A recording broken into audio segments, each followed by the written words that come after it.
Allez, bonjour à tous, j'espère que vous allez bien. Aujourd'hui, on va faire une revue du marché, on parlera de BTC, de sa réintégration, d'un trade que j'ai pris, on verra également les plans que je surveille pour cette fin de semaine, également ce week-end, s'il y a des positions que je vais potentiellement prendre. On parlera bien sûr d'Ether, les altcoins, le marché US, les altcoins les plus fortes. Voilà, une analyse complète comme d'habitude. Alors, BTC, la dernière fois que je vous ai fait une update, je dis la dernière fois, c'était hier, on continue de faire ces updates chaque jour pour vous accompagner et pour vous aider. C'était ici, j'avais coupé les longues que j'avais pris à ce niveau-là. Pourquoi ? Parce que j'avais une invalidation, le fait de passer sous ce niveau de support. Donc j'étais globalement sorti à break-even parce que j'avais coupé une partie là et une partie ici. J'avais tout simplement une confirmation comme quoi mon setup s'invalidait. Et de toute façon, j'ai toujours été comme ça, je coupe rapidement les pertes. Mon but c'est pas de prolonger comme ça un trade qui est perdant et le laisser. Vous devez toujours couper rapidement vos pertes et laisser courir les gains. De toute façon, le résultat d'un trade, il doit être soit un gros gain, soit un petit gain, soit break-even, ou soit une petite perte. Mais vous devez jamais avoir une grosse perte. Ça, c'est que votre gestion de risque a été mauvaise. Quitte à rentrer plus tard, comme je l'ai fait ici, j'ai invalidé à ce niveau-là, ok, et je suis rentré quelques heures plus tard, là, ce matin, je suis rentré en position. Pourquoi ? Parce que je vous avais évoqué les deux plans que je surveillais hier suite à la cassure de ce niveau-là. Mon plan, c'était simple. Déjà, à l'intérieur de cette zone, ça ne m'intéresse absolument pas de trader, je laisse le marché se développer et je ne fais rien. Soit on retourne chercher les 64 500$, qui est une bonne zone pour chercher des achats, parce que j'avais une bonne confluence entre le point pivot weekly, le tunnel 4 heures, ce niveau de support, chose qu'on n'a pas fait. Ou soit j'avais également une réintégration de ce niveau des 66 600$, ou si on repassait au-dessus du tunnel 15 minutes, et ben dans ce cas-là, je chercherais des achats. Et c'est ce que j'ai fait. Ici, on a eu une bonne réaction. Je me suis positionné lorsqu'on a comblé cette zone d'imbalance. On voit que là, on a un déséquilibre. On a ce qu'on appelle une zone d'imbalance. Ça se traduit par un déséquilibre entre l'offre et la demande. On voit que dans cette zone, la demande a été largement supérieure à l'offre, et c'est une bonne zone pour se positionner. Pourquoi ? Parce que techniquement, on a une réaction acheteuse. Si on y retourne, on est plus susceptible d'avoir à nouveau une réaction acheteuse. Et les zones d'imbalance sont de très bonnes zones pour se positionner. Alors attention, je vais vous présenter un peu ma manière de fonctionner, parce que je sais qu'il y a plusieurs écoles, alors ça, chacun trade d'une manière différente. De toute façon, il y a plein de méthodes farfelues, j'ai même envie de dire. Ce qui compte, c'est le résultat. Si vous avez une méthode de trading qui a des conditions d'entrée vraiment qui sortent de l'ordinaire, totalement farfelues, il y a aucun souci. Dites-vous, il y en a qui trade avec les cycles de la pleine lune, phase de lune, hop. Et à l'époque, je sais plus si ça marche actuellement, mais à l'époque ça marchait bien.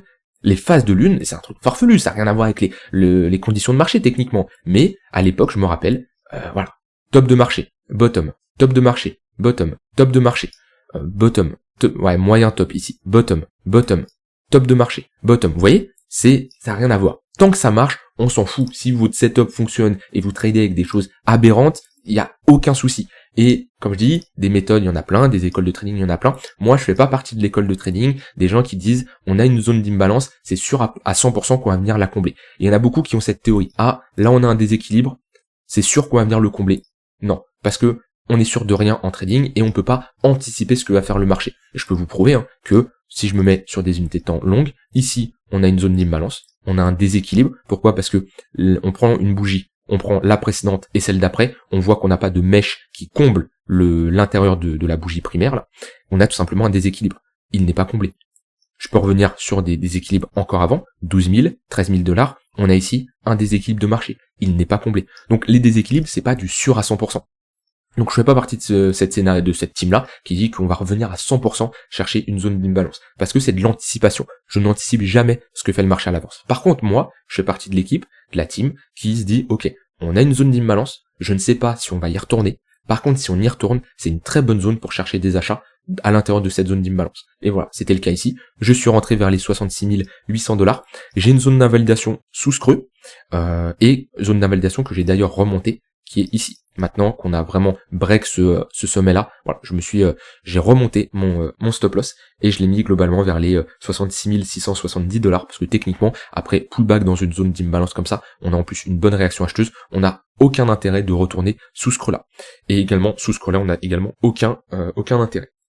Donc une position swing, que je vais garder sûrement quelques heures, quelques jours même, avec un TP vers les 71 500 $. Ça c'est mon TP définitive. Donc mon trade ne pourra pas aller plus loin et je pourrais également le couper le couper avant en fonction de comment le marché évolue. Pour le moment, on a un bon momentum, on a une bonne dynamique haussière. Si on commence à avoir un affaiblissement, une pattern de retournement, un ravalement, je pourrais couper 30%, 50%, voire 75%, voire 100%. Ça dépend de comment le marché va évoluer. Donc voilà, un trade que je vous partage, comme d'habitude, en toute transparence. Il y en a qui vous partagent les trades après coup, il y en a qui vous partagent des faux trades. Voilà. Moi, je vous partage toujours les trades que je prends, pas spécialement 100% des trades, parce qu'il y a des trades que je prends comme ça en intraday, en scalping, qui vont durer quelques minutes, mais la majorité, allez, 70% des trades que je prends en général, je vous les partage. Ça va dépendre de à quel moment je trade et à quel moment je tourne la vidéo.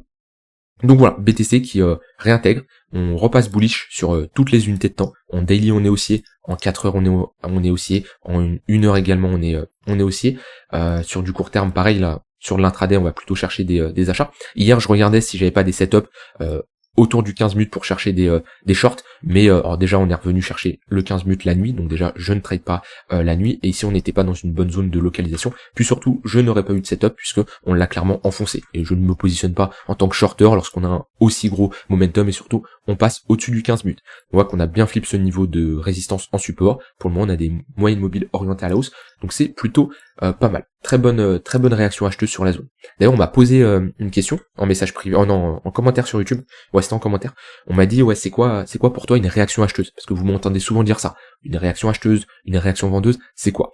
Ça va dépendre du profil de chacun, ça va dépendre de votre école de trading, d'où vous venez, de comment vous êtes formé, et des réactions acheteuses, on peut en avoir plein. Ça peut être par exemple un ravalement, par exemple ici en H1, on a un ravalement, on ravale la précédente bougie.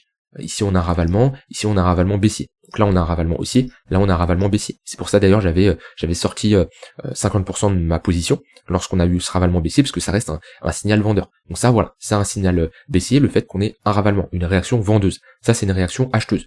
Il y en a, ça va être une prise de liquidité. C'est-à-dire que hop, on passe sous ce creux-là, vous voyez, et là on a une réaction acheteuse, puisque on a ici des sell stop qui s'enclenchent, qui sont absorbés par des acheteurs. Ça peut être également une réaction acheteuse. Ça peut être une prise de liquidité, c'est pas mal les prises de liquidité, et surtout qu'on clôture, par exemple là, prise de liquidité, on vient chercher les stop loss des shorts, et on clôture dans le rouge. C'est-à-dire que là on a une bonne réaction vendeuse. Cette mèche là, je l'avais déjà notifié avant, on a également une bonne réaction vendeuse. Au niveau des c'était au niveau des 70 000 $. Vous voyez, prise de liquidité, réaction vendeuse. Ça c'est parfait. Est-ce que je peux chercher par exemple d'autres exemples? En général, on veut une mèche qui vient prendre une poche de liquidité, et on va direction opposée. J'en ai sûrement passé, mais j'en ai pas spécialement vu. Vous voyez, ça c'est une petite réaction acheteuse. On prend la liquidité et on clôture dans le vert.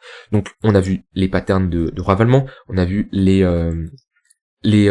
prises de liquidité. Ça peut être également une pattern de retournement type structure en W. Alors c'est des patterns qui sont un peu plus grosses. En général, vous allez vous positionner beaucoup plus tard, mais c'est des bonnes structures. Vous voyez, ici on a une structure en W qui inverse notre dynamique. Donc structure en W, épaule tête épaule, que ça soit inversé ou non, que ça soit réaction acheteuse ou vendeuse. Ça peut être ça peut être également la réintégration d'un niveau. On a un niveau de résistance, on repasse au-dessus, ça nous montre qu'on a une réaction acheteuse. Ça peut être également un cross de moyenne mobile. Par exemple, hop, ici, le 5 minutes qui repasse au-dessus du 15 minutes. Ça peut être un break d'un pivot, un break d'un niveau de la veille, passer au-dessus d'un gros niveau de résistance, d'un ATH. Voilà, il y a ça dépend de votre école, d'accord? Des réactions acheteuses, on peut en avoir énormément. Il n'y a pas la méthode miracle, la réaction acheteuse qui fonctionne, qu'il faut absolument surveiller, qui fonctionne à 100% des cas, d'accord? Mais c'est important de les connaître, et surtout c'est important de savoir ce qui fonctionne, parce que on fait souvent le travail de localiser nos zones, d'accord? Maintenant, quand vous êtes devant les écrans, et je peux pas trader à votre place, je peux pas être devant les écrans à votre place et vous dire ok, là t'achètes, là tu vends. Nous, le travail qu'on fait surtout au quotidien comme ça, c'est de vous montrer les zones que je surveille. Après, quand on va chercher ces zones-là, comme je dis, je peux pas faire une vidéo 24 heures sur 24, 7 jours sur 7. Donc surtout on est en H4, on n'est pas sur du scalping où je vous dis en direct, là faut faire ça, et en plus j'ai rien à vous dire, hein, on a tous un profil différent, ma méthode de trading ne va pas spécialement correspondre à la méthode de quelqu'un d'autre. Mais ce qui compte, c'est qu'on arrive chercher ces zones, d'avoir une bonne exécution. Et avoir une bonne exécution, c'est très très important, d'accord? Si vous avez une mauvaise exécution, ça va jouer sur votre risk reward, ça va jouer sur vos résultats, et ça va jouer tout simplement sur votre trading. Vous devez avoir une bonne exécution qui a été testée sur un ensemble de trades qui vous prouve que votre stratégie fonctionne. De toute façon, si vous n'avez pas un setup qui n'a pas été testé, si vous n'avez pas de stats, vous pouvez pas savoir si ces setups marchent. Et tous les setups que j'ai, que d'ailleurs je partage dans la formation, c'est des setups qui ont de très bons résultats et des setups automatiques qui peuvent d'ailleurs être copiés. Et surtout, j'ai des stats sur plus de 100, 150 trades. Celui-là, j'ai des stats sur 180 trades qui me montrent que, ok, ce setup fonctionne. Si ça vous intéresse, je les partage dans la formation, dans le module 11 de la formation sur les setups de trading. Un setup de suivi de tendance et un setup de reversal, où le but c'est de se positionner sur des extrémités et de jouer des retournements de marché. Donc 2 setups 100% automatiques qui peuvent être exécutés par n'importe qui, et également 2 setups d'investissement qui m'ont permis d'avoir de très bonnes entrées en 2023 au bottom de marché, également récemment que j'ai utilisé pour se positionner sur des pullbacks, sur des altcoins pareil qui m'ont donné de très bonnes entrées. Tout ça, je le partage dans le programme Devenir Trader, et c'est même pas un programme, c'est un accompagnement. Un programme plus un accompagnement, tu as 15 modules et plus de 25 heures de vidéos pour tout maîtriser et devenir un trader rentable, mais également un accompagnement, que ça soit via un groupe privé où tu te retrouves avec tous les traders qui ont suivi le même programme, et également un coaching personnalisé où je te suis, que ça soit en coaching ou en message privé. Je t'accompagne jusqu'à temps que tu deviennes rentable. Et vous êtes de plus en plus à rejoindre ce programme-là. Ça me fait plaisir parce que vous avez tous un profil différent. Il y en a qui sont étudiants, il y en a qui sont salariés, il y en a qui sont à leur compte, il y en a qui n'ont jamais fait de trading, il y en a ça fait 3-4 ans qu'ils font du trading, il y en a qui viennent de commencer, d'autres qui ont suivi déjà d'autres formations. Vous avez tous un profil différent, mais vous avez le même objectif, devenir rentable en trading. Il y en a qui viennent de commencer, qui en sont loin. Il y en a, ça fait des mois qui ont commencé à suivre la formation et qui sont proches de devenir rentables. Il y en a qui sont devenus, vous avez tous, comme je dis, un profil différent et ça me fait toujours un plaisir de vous accompagner. Donc si ça t'intéresse, n'hésite pas, je te mets le lien en description si tu veux voir le contenu du programme. Si tu as besoin, on peut également faire un appel, avoir une discussion, Discord, mail, peu importe, je t'invite à me contacter si tu veux en savoir plus, si tu veux échanger, savoir comment ça se passe, et si tu as besoin, si tu as la moindre question, n'hésite surtout pas. Mais en tout cas, je suis convaincu que c'est un programme qui permet à n'importe qui, s'il le suit à la lettre, s'il s'investit et qui travaille, qui applique tout ce que je dis, d'être rentable sur les marchés et de dégager des revenus. Donc si ça t'intéresse, comme je dis, je te mets le premier lien en description. Alors je reviens sur le BTC, comme je dis, voilà, on est reparti pour moi sur toutes les unités de temps, on est clairement orienté à la hausse.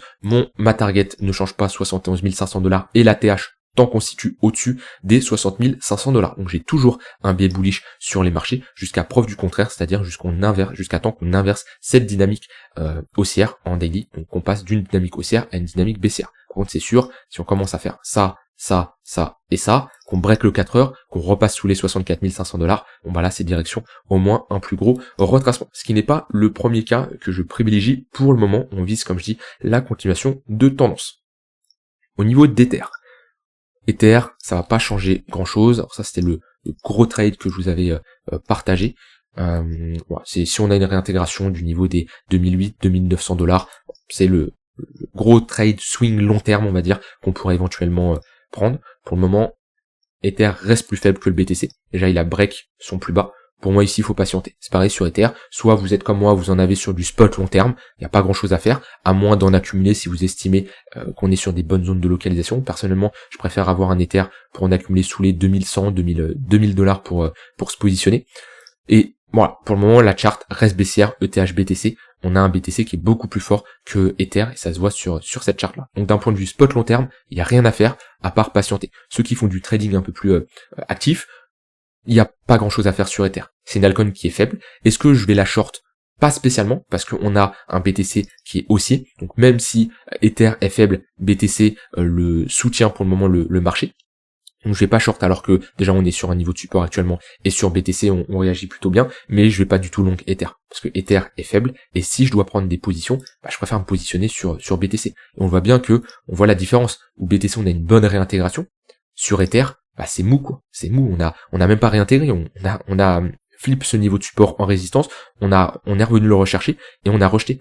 Voilà, ça me donne pas envie de me positionner. Et c'est là l'importance de déterminer vos cryptos qui sont fortes et qui sont faibles. Si vous êtes acheteur sur les marchés, vous devez vous concentrer sur les altcoins qui sortent du lot, qui sont fortes, n'allez pas à long des altcoins qui sont faibles depuis des semaines voire des mois. Si je regarde ici la chart là, Ether c'est l'une des cryptos les plus faibles de la semaine. Du mois, on est vers le milieu, ça ne nous intéresse pas. Ça c'est une charte qui donne une bonne visualisation sur les altcoins fortes, les altcoins faibles, en daily, weekly et monthly, et ça permet de prendre des décisions assez rapidement sur, ok, quel altcoin je vais me concentrer. Dans tous les cas, est-ce que vous êtes bullish ou est-ce que vous êtes bearish? Si vous êtes bullish, vous cherchez des achats sur les altcoins les plus forts. Si vous êtes bearish, vous cherchez des shorts sur les altcoins les plus faibles. D'accord? Donc là, si vous êtes bearish, oui, Ether peut se shorter. Vous n'allez pas me shorter un Tao ou un Solana. Ce sont des altcoins fortes qui réagissent plutôt bien. Et actuellement, Solana, franchement, elle se démarque bien sur les derniers jours. Elle se démarque très très bien puisque on est sur une grosse résistance. On a une bonne dynamique haussière. Pour le moment, on a un bon flux. Si je regarde, ouais, on voit qu'on a un bon flux, on pousse pas spécialement à la divergence baissière. Donc pour le moment, c'est vraiment bien ce que nous fait Solana. Pour de la continuation de tendance, c'est parfait. Les moyennes mobiles sont bien orientés à la hausse, on va check ça juste après. On voit que voilà, on s'approche, on a break la value area high, on repasse au-dessus de ce niveau-là, et Solana peut-être qui est assez mature pour break son range par le haut. On l'avait vu les targets, hein, au cas où on break le range. Alors les targets de l'extension de ce range là, c'est globalement cette zone vers les $300, entre les 270 et les $300, c'est les 100% d'extension, c'est le mouvement AB est égal CD. D'ailleurs on retrouve un momentum positif, là on le voit sur le MACD. Et ensuite les objectifs au cas où on fait un nouvel ATH, c'est entre 400 et $500. Et comme je dis, pour le moment Solana se décorrèle bien et est très fort, que ça soit contre le BTC, que ça soit contre l'USDT, contre l'Ether, Solana il y a une bonne décorrélation. Et si je regarde sur du court terme, bah ça c'est une altcoin qu'on veut. C'est-à-dire que je vais pas commencer à, on va voir la différence de chart, vous voyez, entre Ether qui est où? Ether qui est là, vous voyez, le 15 minutes qui est sous le 1 heure. Donc là, je parle des moyennes mobiles qui permet tout simplement d'avoir une bonne représentation de notre tendance. 15 minutes sous le 1 heure, le 15 minutes qui s'apprête, à cross le 4 heures, et voilà, le 1 heure qui a potentiellement cross le 4 heures. Ce qui serait pas terrible. On voit bien ici, on est faible. Si je regarde la charte de Solana, je mets des moyennes mobiles, qu'est-ce qu'on a? Un 15 minutes au-dessus du 1 heure, un 1 heure au-dessus du 4 heures, un 4 heures au-dessus du daily. Les pullbacks dans les 15 minutes, dans les moyennes mobiles, là sur du 15 minutes, on a de très beaux rejets. Et pour le moment, on vise la continuation de tendance. Si vous êtes acheteur sur les marchés, concentrez-vous sur des altcoins qui sont fortes. Et il y en a beaucoup qui se disent, qui ont la mentalité suivante. Solana, elle a trop monté, je l'achète plus. Et regarde Ether, waouh, Ether a trop bien baissé, je vais l'acheter. Ça, pour du trading, soit vous vous positionnez sur des bottoms, ou dans ce cas-là, vous pouvez vous dire, ok, selon moi, Ether est en train de bottom, donc je me positionne, mais c'est pas pour prendre des gains dès qu'on fait quelques remontées, c'est vraiment pour aller chercher des objectifs hauts, si vous vous positionnez sur des bottoms, mais pour ceux qui traitent le momentum, la continuation de tendance, et ben on se positionne sur des altcoins qui ont une vraie tendance, qui ont une bonne tendance haussière. Et on peut très bien être rentable en trading en achetant haut pour revendre encore plus haut. C'est pas que j'achète bas et je revends haut. Ça dépend de votre profil. Est-ce que vous vous positionnez sur des bottoms ou est-ce que vous vous positionnez pour de la continuation de tendance? Ici, c'est sûr que Solana, pour se positionner sur un bottom, c'est pas l'exemple parfait, vu qu'on est dans une zone où on a bottom depuis un moment et on est sur des niveaux hauts. Par contre, pour jouer le momentum, pour jouer la continuation de tendance, Solana, c'est parfait. Et y a pas que Solana, Solana performe bien, Rune performe bien aujourd'hui. Je vais aller voir la charte, ce que ça donne. Alors Rune, ouais, les moyennes mobiles court terme sont en zigzag. Là on le voit bien, 15 minutes, 1 heure, ça veut dire tout simplement qu'on est dans un range. Et quand on est dans un range, bah, les moyennes mobiles court terme ne servent pas à grand chose. Par contre le tunnel 4 heures, on voit bien qu'à chaque fois qu'on revient, ça tape, achat.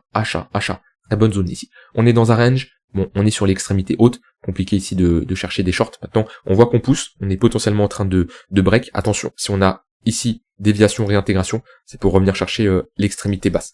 Mais Rune qui est pas mal. Et Tao, j'ai vu qu'il a regagné un peu de force également. Ouais, c'est léger. On est dans le 4 heures. On passe au-dessus du 15 minutes. Pour un trade swing trading long terme, pourquoi pas. J'ai pas de point pivot monthly. Ouais. Allez. Ça peut être une bonne zone pour du swing, pour de la continuation de tendance. Par contre, si vous voulez avoir une bonne confluence des moyennes mobiles, je préfère attendre de repasser au-dessus du 15 minutes et du 1 heure. Hop, puisqu'on a globalement quelque chose comme ça. Et on flippe le 15 minutes et le 1 heure. Le 15 minutes repasse au-dessus du 1 heure. Là, on aura un signal plutôt bullish. Vous voyez, quand on passe en dessous, dès que le prix repasse au-dessus du 15 minutes 1 heure, vous voyez, 15 minutes repasse au-dessus du 1 heure, on le flippe ce niveau en support. Et là, c'est pas mal pour faire la continuation de tendance. Donc là, j'ai envie de dire, on est sur une bonne zone, mais attention, on a, sur du court terme, on reste dans une dynamique qui est baissière avec ses sommets de plus en plus bas. On voit bien là, si je trace une trendline, on a cette trendline qui est plutôt baissière. Voilà sur les altcoins les plus fortes. J'ai pas grand chose à dire de plus. Au niveau du marché US, on a break le point bas, on a fait une tentative de réintégration, mais on s'est fait rejeter, pas n'importe où, on s'est fait rejeter au niveau du tunnel 15 minutes, tunnel 1 heure. Donc on voit bien que sur du court terme, là on est plutôt dans une dynamique qui est baissière. Maintenant, on a une bonne réaction sur la zone qu'on avait identifiée, je crois que c'était hier ou avant-hier, cette zone de support, où si on allait la chercher, c'est une bonne zone. On voit qu'on a plutôt bien rebondi. Donc si on revient la chercher, pareil, on regarde comment le marché réagit, et on peut très bien faire du ping-pong entre ces niveaux-là. Dans tous les cas, sur du court terme, on est baissier, sur du moyen long terme, on est haussier. Je vous laisse avec ça. Je vous ferai une update bien sûr dans les prochains jours, donc demain, après-demain, même sur le Discord. N'hésitez pas à rejoindre le Discord, bonne communauté qui s'entraide, qui pose des questions et qui cherche à aller de l'avant. Donc comme je dis, je vous ferai une update sur ce trade là. Et je vous souhaite une très bonne fin de journée. Si ça vous intéresse ou vous voulez que m'en contacter pour discuter du programme Devenir Trader, n'hésitez pas. Je vous mets le premier lien en description du programme et vous pouvez me contacter par mail ou sur le Discord. Dans tous les cas, vous avez toutes les informations, que ça soit en barre d'infos ou dans les commentaires. Je vous souhaite une très bonne fin de journée et je vous dis à demain pour une prochaine vidéo. Bye bye.